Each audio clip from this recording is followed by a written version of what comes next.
Thanks for stopping by Big Top Gaming. My name's Brian, and in this video we're going to be going over the Assault phase for Starcraft The Tabletop miniatures game. Before we start getting into the Assault phase proper, I wanted to make a clarification on the movement video that I had made earlier. Someone had pointed out that I very much glazed over the disengage action to the point where I definitely didn't interpret rules appropriately, but being able to disengage isn't restricted to just models that have more supply. Any model can make the disengage action, but in order to be able to shoot and charge, or make a ranged attack and charge in the assault phase, that's where you would have to have supply greater than the number of models that you were engaged with. Some other interesting caveats about the disengage action is that if you can't get out of engagement range with your disengage move, then the unit's removed from the table. So if your opponent's kind of swarmed you and you're trying to get out of engagement range, but you just can't quite get there because of the way they've spread out, that model won't be able to, they'll just get removed from the table. I think you'd probably pre-measure those things out to see if you can actually get out of engagement range. But those are some of the nuances to disengage. And I think as we get into more like battle report style videos in the future, we'll be able to go over some of those disengage moves or some of those actions in more detail once we end up hitting that point. But for right now, I'm just trying to make quick bits about the different phases and how they execute them, how you can execute actions during them. So I appreciate the call out and always welcome the criticism when people see that I've made a mistake. I'm happy to reconfigure and relearn and re-educate. So onto the assault phase. We've got a couple different actions that are available to us. You can kind of see we've set up this game state here to demonstrate some of them. So some of the actions that we'll touch on quickly that were available to us in the move phase are also available to us in the assault phase. One of those is going to be the hold action. So if we go off into this corner here, we can see Jim Raynor's just hanging out, living his best life. He made a mad dash for this objective and doesn't really have the greatest activation in the assault phase. So he could choose to just hold, saying that I'm likely not going to get charged by these Zerglings, and because of the way shooting works, I'd only really be able to kill one of them anyways, because you can only have wounds allocated to what the attacking model can see. But we can use that hold action to say Jim Raynor doesn't do anything this phase, but I still get to activate the rest of my army, and then the activation passes over to the Zerg player. Another action that we have that's a hangover from the movement phase is the pass action. So if we were at a state where we've done just about everything we wanted to do and maybe have a few irrelevant actions left over, if first player was really valuable to us, we could say, okay, Zerg player, you can have the rest of the activations on the table. I'm going to pass my activations for the rest of this phase, and that will guarantee me the first player token for the next phase that comes up. So you're able to kind of leverage some value by sacrificing activations in order to gain the leverage that you would want from having the first player turn token.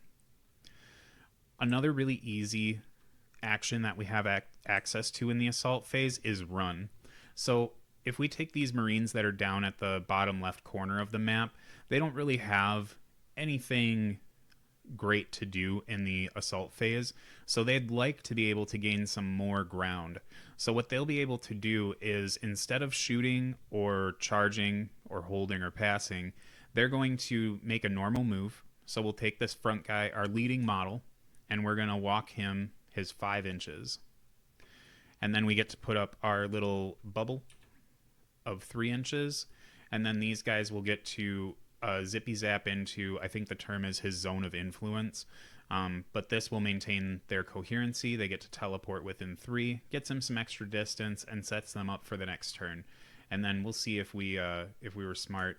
The Zerglings are unlikely to make a charge on us from here, so we're pretty happy with where these guys have decided to set up with that extra move action. It's not a move action, it's a run action in the assault phase to end up getting into a better place where they're safe and more relevant to do things next turn. Before I get too far into the charge action, I want to note that running has the stipulation that you can't end within engagement range of an enemy model. So that's important to note. You can't just jam your opponent by running. You would have to charge to get there. So moving on to our next action, we're looking at the charge. And the charge has a whole lot of interesting pieces to it that are worth touching on. But first, in order to charge, you have to be unengaged, and you have to be a ground unit. Flying units, at least to this point, are unable to declare charges. So if we take a look at these roaches here, they are unengaged currently. You have to choose targets when you charge. So, and those targets, you don't need to have line of sight to them, where when we get to ranged attacks, line of sight's important, but for charges, you don't need line of sight to be able to do this. So for these roaches, they would want to choose both the Marines and the medics as their charge target, because to forecast what happens here is that depending on how you spread the roaches out, it's kind of difficult to get them all over without getting them into the medics. So you could stack them to the supporting rank if you wanted to, but for this purpose, to illustrate that we can charge through, that we can charge without line of sight, because this is a big size 3 statue that's blocking these size 2 medics, we can declare them as the charge target without having line of sight. So what you need to do to charge is, after you've gotten your targets, you'll take the speed of your unit, and for the roaches, their speed 4, and then you'll take a d6, roll it, and then add it to their movement. So in this case, that was the flippies. I want to roll. So I roll this d6, I get a 4. With this roach's movement of 4, they need to get within 1 inch of the enemy unit that's engagement for them to be able to consider the charge successful. So if they're within 9, the charge is successful. And that's just me doing math, I guess. So they would be able to move their 7.6 inches to get within base contact if they wanted it. So they're able to make their charge. So you do this in the same way that you would move a unit normally. You would declare your leading model, pick them up, and then move them. And we would end here. Now we can put up our little 3-inch bubble, and the rest of the models in the unit get to zap within 3 inches of the roach. So you can see here why I've opted to do both targets. You could choose to not do both targets and just choose the Marines by putting your one roach over here, and then this one would be a supporting rank unit, but I think I'm getting too far ahead into the fight phase, or the combat phase, sorry. So we're gonna stick with the multiple targets. So we've got these 3 roaches all within engagement with the Marines, so this charge is considered successful. This would be the point where you would do any impact rules if you had them, and for the roaches, I think they have impact 1. Maybe it's an upgrade that I can get for them, but this, if you have the impact rule, this would be the place where you could do it, where you would say, I've ended my charge, now I'm going to pick up my however many dice. For these guys, it could be 1 die per roach, and then roll those, and then do your wounds that way.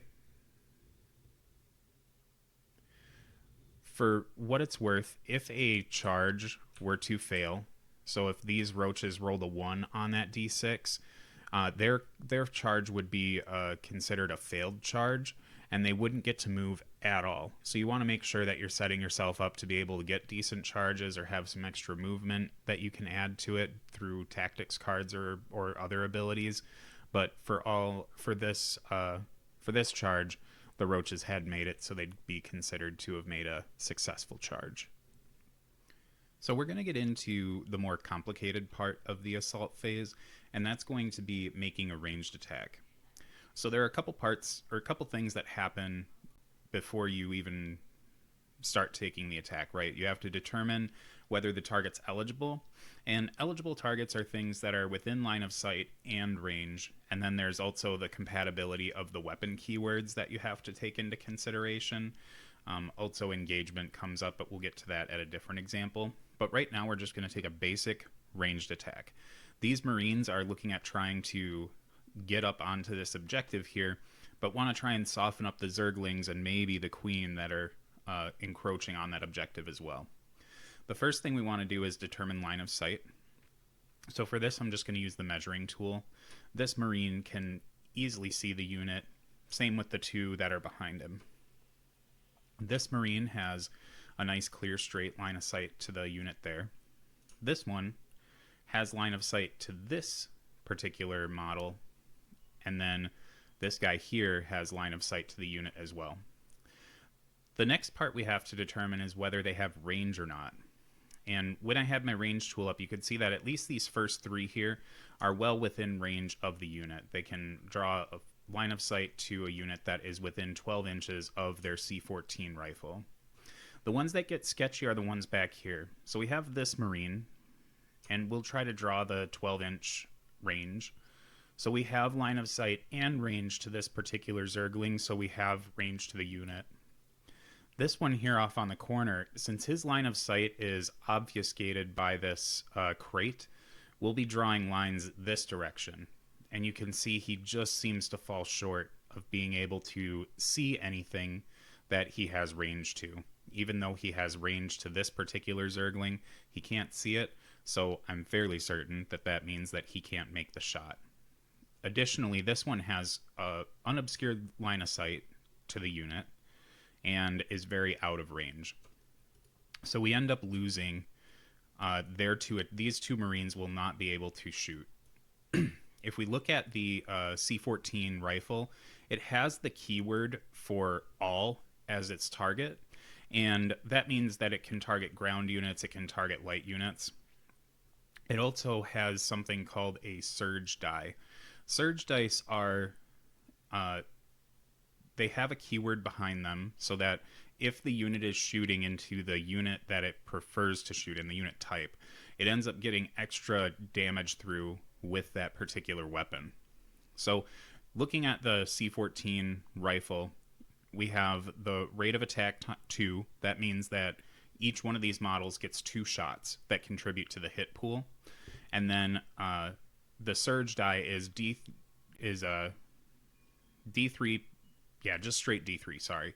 And that goes into light targets. The Zerglings do have the light keyword, so we'll be able to get that surge attack. If you pay close attention to the models, you'll see that this Marine here has missile launchers.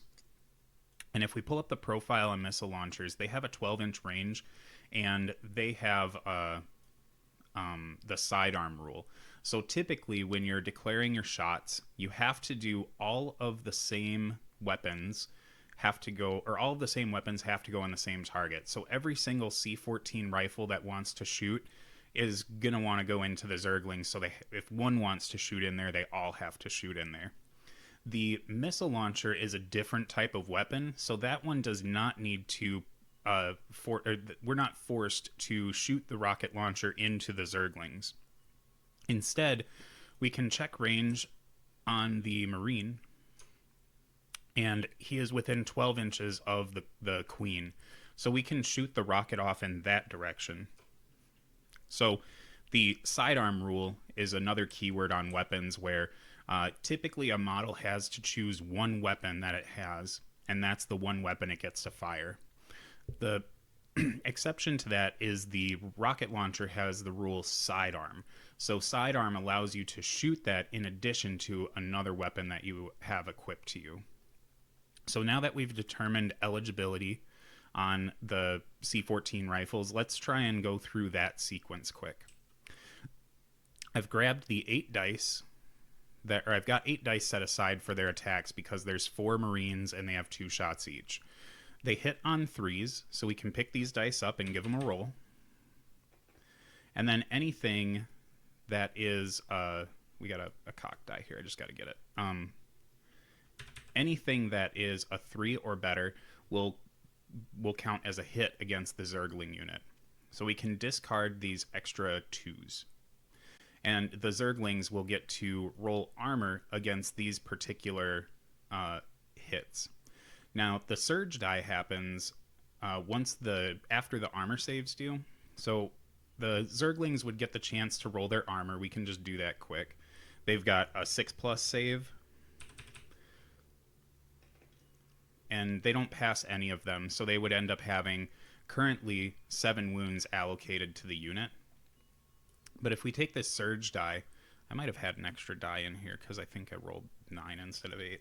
But this surge die, the surge D3 now goes on top of that damage, and they end up getting 1 additional damage on them. So we'll assume I rolled the right amount of dice here. So we have 8 wounds that need to get allocated to the Zerglings. Now for the Queen, we can take a look at the rocket launcher profile. This one has 12 inches, but it's really 18 because of its long range ability. But it has 4 dice that hit on 3s, and they want to target ground. The Queen is a ground type, so we can pick all these up that hit on 3s and roll them separately. So with the Queen, we end up hitting with 3 of the attacks. There is no surge die on this one, so then the Queen would go ahead and roll their armor saves, and again, cock die. But they would roll their armor saves to see if they would be taking damage from those. Each one of these is 1 damage each, so the Queen would take, I think she's got a 4+ save if I remember right, so she would take 2 damage, and then this one would be saved. So that's the easy ranged attack. I mean, there's the complication of having the rocket launcher, but this is about as straightforward of a ranged attack as you can get. Now we can head over to another one of the more complicated scenarios about target eligibility. Now, if you're engaged, the Marauders, so we're focusing on these Marines in the center that are engaged with this unit of roaches. The Marauders, they cannot declare a ranged attack against the roaches. They have line of sight, they have visibility, but they are not engaged with that unit, and the unit is currently engaged by the Marines. So essentially, you can't shoot into engagement unless you are the unit that is engaged with that target. So what that means, again, Marauders can't shoot. The Marines that are engaged, though, in the assault phase, they can shoot into these roaches because they are engaged with them. So they have the same dice pool as the Marine unit before. So they would just take all of their C-14 rifles. They get 2 extra shots because they have, well, they get an extra 4 because all of them are in range now. So the same rules apply. They have to be eligible and within line of sight, but if they're engaged, it's likely that those things are accurate. So they would roll their 12 dice to hit and then apply the damage to roaches. So I'm going to copy some dice real quick. I wasn't super prepared for having more dice. So we're going to take these and try not to roll any of our models. I'm going to move this guy out of the way so I don't accidentally throw my own model around. So I'm going to roll these dice, and we'll pull out all of the misses. These Marines hit on 3s as well. They're the same unit as the other one. They'll have the rocket launcher too, but I'm going to skip that for now because what I'm really trying to show here is the evasion rule that the roaches have. Medic can stay where you're at. I tell you, I'm going to end up throwing a model one way or another. Now you get to watch me struggle grabbing dice. So I've got my dice now. These are the these are the hits that go into the roaches. The roaches, if I remember, have a 3+ armor save. So they're going to roll their save. And they didn't do so hot for being a pretty well armored unit. So they get to pull out all their fails. And in a normal universe, I shouldn't have pulled all of them out, I guess. I should have pulled out the successes. They had, I think it was 4 fails that came from that. So these are the saves, the successful dice. I'm sorry for the confusion on that one. I got ahead of myself. The roaches do have an evade stat, and the evade stat for the roaches is a 5+. Evade rolls can be made with any of the wounds that go through on your armor. It's kind of like in 40k you would call it a feel no pain save.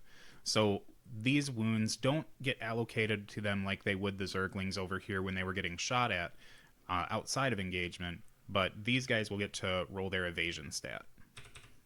That is changing the faces. So they have a 5 up, or 5 or better evade. So they only end up taking 2 wounds out of all of that. The one thing that someone will have to double check me on is I think that evasion can be taken while you're engaged, but I can't remember if evasion was just against melee attacks or if the shooting attacks while you were engaged counted as well. That one is just a nuance that I haven't thought of until now. I was right on the evasion roll. You can take evasion against ranged attacks when in engagement, so all is well there. The next complication I want to talk about is wound allocation and line of sight. So if we go back to our buddy Jim Raynor up here, he's got some Zerglings that are quite close to him, so he wants to shoot those Zerglings. So we would first measure range. We're within range of most of his weapons. We're not in range of his revolver, which has that sidearm ability, but we are within 8, which is important. We do have line of sight to the unit, although a lot of the unit we don't have line of sight to. We can still shoot this unit, but the nuance about this is that the only models that can take wounds or can have wounds allocated to them are the ones that we can see. So if you shoot yourself out of line of sight, it wouldn't matter if Raynor had 6 wounds left over. If he killed these 3 Zerglings, the rest of the wounds could not spill over to the rest of the unit because he can't see them. So if we take a look at Raynor's guns that he had, or range profiles that he has access to in the assault phase, we see that, again, the Justice Revolver is range 6, so we can't shoot that one, even though it has sidearm. But we look at he has 2 other weapons. One is the Commando Rifle, the other one is the C-14 rifle. His C-14 rifle comes with a lot more shots. He rolls 6 to hit instead of the 2 that the normal Marines do. He does have that light surge ability, so that would go well into the Zerglings. He also has this rule called Burst Fire 8. So if he's within 8 inches, he ends up getting 3 extra attacks with Burst Fire 3 at 8 inches. We do see the Commando Rifle has the Armored Surge. So we probably would not want to take that shot into this unit because we'd be losing out on a lot. The Surge die on the C-14 rifle for him is D3+1, so it's pretty brutal. He can do a lot of work on his own. And it does have the all targeting keyword system, so he can target ground and air with his shots. So let's go ahead and transport some dice over to us, or at least one, and I'll just copy a bunch. So that means at rate of fire 6, he's going to get his 6 dice for the C-14 rifle. He also has that burst fire range, so he's going to get 3 extra shots. I'm going to make an extra die over here for the D3 surge. So we would take all of Raynor's shots, and he hits on 3s with these. So we would take out all of the fails. I'm going to do that one more time because I messed up. Okay, I'm going to take out the 1 fail because I've magically rolled amazing on this one. I think I hit something to drag them up over on another side, so that was my fault. So right now we have these 8 hits that are going at the Zerglings. We can take their saves while we're here. And they save a decent amount of them. They save 3 of the shots. They aren't engaged, so they don't get their evade roll. But now we'll roll this D3 surge die. So that means that the Zerglings have an extra 4 damage going on to them from surge. So that's going to be a total of 9 damage going to the Zerglings. The Zerglings have just 1 damage each. So even though there's 9 damage going into the Zerglings, they will only be able to remove these 3 because those are the only 3 that Jim Raynor has line of sight to. You could argue maybe that there might be a line over here, but we'll just take a quick look. So if that's the edge of his base, I think he hits here anyways, so I don't believe he has line of sight to the rest of them. This is where I would prefer to be in reality and draw a line with my laser to be able to see. But I'm not as deft in TTS as some people are.